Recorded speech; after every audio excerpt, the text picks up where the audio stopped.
we have to know that we can't outgive God.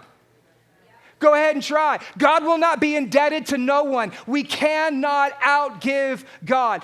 God is telling Joshua, I will give you this land. And now Joshua, I want to see you move forward into that land that I am giving to you. Go ahead and try to outgive God. You cannot outgive God because he is the most generous. And right now, Redemption, we are a testimony of this statement that you can't outgive God. So let me go ahead and just share with you what God has been doing over the last week in our church. When I found out that we needed to raise $60,000 in just a short window of time, I'll be honest with you, I was a little nervous. I was like, are we going to be able to do this? Because I know there's many people who give faithfully to our church, but when I'm adding up the offering, I'm like, yeah, this is not coming out of our general fund. We're going to have to take up special offering. And so here's what we did. I called for a fast. On first Wednesday night, at the beginning of August, you remember we called for a fast as a church, a 3-day fast. And we spent 3 days just praying and believing that God was going to do a miracle in our church. And at the end of the 3-day fasts, nothing happened. So I was like, okay, God, I believe that you hear and answer every prayer, so you must have something really good for us. And then that Sunday, what happened was I went and was invited to go speak at another church. My friends over at First Baptist Church in Groves, they actually gave us $5,000 towards the new building campaign. So I was like, all right, come on. Yeah, we're less than 10%, but we're making it. And then I met with a missionary the next day.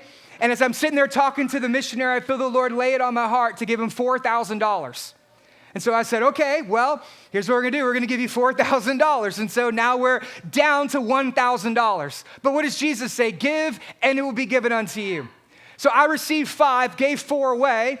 And then the following week, we had a church planter from Nashville come and lead worship for us. As I'm sitting there in service, I feel like the Lord lays it on my heart again. Give that man $5,000.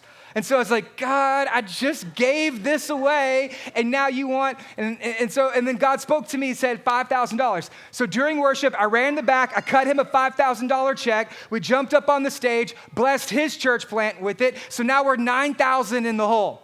Well, that opened up a wave of generosity for us as a church. And through that wave of generosity, the day after I gave that to him, I got a phone call. Another person who was baptized, they pitched in $10,000. Another family pitched in another $7,000. And I just had to keep a tab of what God has been doing. Just listen to what God has done in our church over the last 2 weeks.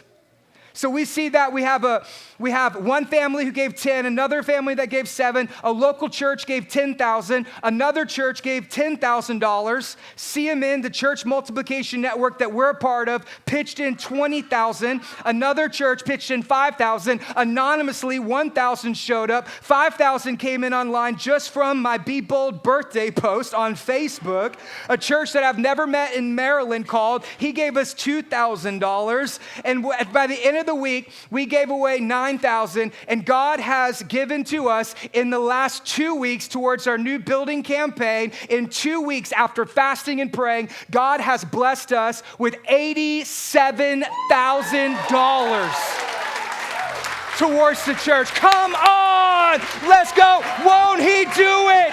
Won't he do it? That's why Jesus says, give, and it will be given unto you. Some of y'all waiting for God to give to you, but he says, give first and watch me open the heavens over your life. Give and it will be given to you. You cannot outgive God.